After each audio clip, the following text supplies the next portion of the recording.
Hello everyone, this is MD Nuruddin Islam and welcome back to another video. তো বন্ধুরা, আপনারা হয়তো সকলেই জেনে গেছেন রিয়েলমি কিন্তু তাদের মিড বাজেট সেগমেন্টে বর্তমানে একটি মাথা নষ্ট করে স্মার্টফোন লঞ্চ করতে যাচ্ছে। হ্যাঁ, আপনি ঠিকই ধরতে পেরেছেন, আমি কোন ফোনটির কথা বলতে যাচ্ছি। এই ফোনটি হচ্ছে Realme 10 Pro Plus স্মার্টফোনটি। প্রথমত যদি ফোনটির হাইলাইটেড বিষয় নিয়ে কথা বলি, তাহলে মিড বাজেট সেগমেন্টে ফোনটিতে ব্যবহার করা হয়েছে সুপার অ্যামোলেড প্যানেলের ডিসপ্লে, মিডিয়াটেকের শক্তিশালী গেমিং 5G চিপসেট অ্যান্ড ব্যবহার করা হয়েছে 5000 মিলিঅ্যাম্পিয়ার বেশ বড় সরমাপের ব্যাটারির সাথে 200 মেগাপিক্সেলের ক্যামেরা। সো আপনারা তো বুঝতেই পারছেন মিড বাজেট সেগমেন্টে ফোনটি আমাদের জন্য কত দুর্দান্ত মানের স্পেসিফিকেশন অফার করছে। তো আজকের ভিডিওতে আপনাদের জানাবো Realme 10 Pro Plus এই স্মার্টফোনটির ফুল স্পেসিফিকেশন অ্যান্ড সেই সাথে জানাবো ফোনটির প্রাইসই বা কত হতে পারে এবং ফোনটি বাংলাদেশ এবং ইন্ডিয়ার মার্কেটে কবে থেকে পাওয়া যাবে। এবং ভিডিওটি কন্টিনিউ করলে আপনারা আরো জানতে পারবেন মিড বাজেট সেগমেন্টে এই ফোনটি কি আমাদের কিনা ঠিক হবে, নাকি এই বাজেটে মার্কেটে আরো কোনো সেরা স্মার্টফোন বর্তমানে আছে। এই সকল প্রশ্নগুলোর উত্তর থাকবে আজকের এই ভিডিওতে। সুতরাং আমি আশা করব আপনারা ভিডিওটি স্কিপ না করে পুরো ভিডিওটি মনোযোগ সহকারে দেখবেন। আপনারা যদি ভিডিওটি স্কিপ করে দেখেন তাহলে আপনারা এই ভিডিওর অনেক অংশই বুঝতে পারবেন না এবং আপনারা ডিসাইড করতে পারবেন না এই বাজেটে আপনার জন্য কোন ফোনটি বেস্ট হবে। তো চলুন কথা না বাড়িয়ে মূল ভিডিওতে যাওয়া যাক।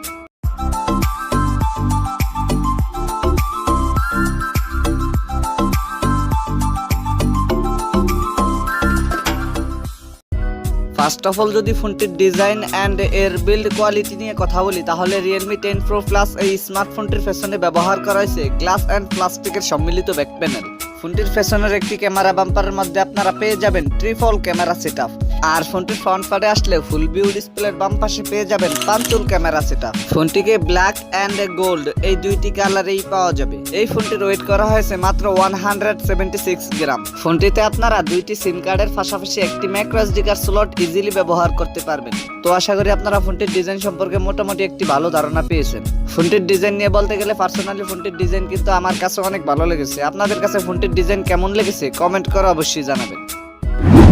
দেন সেকেন্ডলি যদি ফোনটির ডিসপ্লে নিয়ে কথা বলি, তাহলে এই ফোনটিতে ব্যবহার করা হয়েছে 6.4 ইঞ্চির একটি সুপার অ্যামোলেড প্যানেলের ডিসপ্লে, যাতে থাকছে ফুল এইচডি প্লাস রেজুলেশনের পাশাপাশি 1000 পিক ব্রাইটনেস। এই ফোনটিতে 1000 এর পিক ব্রাইটনেস ব্যবহার করায় ফোনটিকে লো লাইট এবং সানলাইটে আপনি ইজিলি ব্যবহার করতে পারবেন।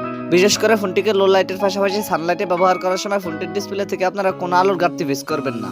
আর ডিসপ্লেটিতে ব্যবহার করা হয়েছে 411 PPI ডেনসিটি। তো Realme কিন্তু তাদের এই জায়গায় ডিসপ্লের জন্য প্রশংসার দাবিদার। বিশেষ করে ফোনটিতে মিড বাজেট সেগমেন্টে সুপার অ্যামোলেড প্যানেলের ডিসপ্লে ব্যবহার করা হয়েছে। আমরা সাধারণত এইরকম বাজেটে অন্য কোনো ফোনে এই রকমের পারফরমেন্স অথবা ডিসপ্লে দেখতে পাই না। তো ফোনটির ডিসপ্লে নিয়ে আমার আর কোনো কথা বলার নেই। আপনাদের যদি কোনো কথা জানার অথবা বলার থাকে তাহলে কমেন্ট বক্সে লিখতে পারেন। এবারে যদি ফোনটির ক্যামেরা সেকশন নিয়ে কথা বলি, তাহলে এই ফোনটিতে ব্যবহার করা হতে পারে দুই রকমের ক্যামেরা সেটআপ। হয়তোবা ফোনটিতে 200 মেগাপিক্সেলের ক্যামেরা ব্যবহার করা হতে পারে, নাহলে 108 মেগাপিক্সেলের ক্যামেরা ব্যবহার করা হতে পারে। আর যদি ফোনটির রিয়ার ক্যামেরা সেকশনে 108 মেগাপিক্সেলের ট্রিপল ক্যামেরা ব্যবহার করা হয়, তাহলে ফোনটির সেকেন্ডারিতে থাকবে 8 মেগাপিক্সেলের একটি আলট্রা ওয়াইড সেন্সর এবং পেয়ে যাবেন আরো একটি 2 মেগাপিক্সেলের ম্যাক্রো ক্যামেরা। ফোনটির রিয়ার ক্যামেরা দিয়ে আপনি সর্বোচ্চ 4K রেজুলেশনে ভিডিও শুট করতে পারবেন। আর সেলফি ক্যামেরা হিসেবে ফোনটিতে থাকছে 16 মেগাপিক্সেলের একটি ওয়াইড ক্যামেরা। ফোনটির সেলফি ক্যামেরা দিয়ে আপনি সর্বোচ্চ 1080p 30 fps রেজুলেশনে ভিডিও শুট করতে পারবেন। যদি ফোনটির ক্যামেরা পারফরম্যান্স নিয়ে কথা বলি, তাহলে মিড বাজেট সেগমেন্টে ফোনটির camera performance is okay, but ফোনটির সেলফি ক্যামেরাতে 4K রেজুলেশনে ভিডিও শুট করার অপশন থাকলে আরো অনেক বেটার হতো।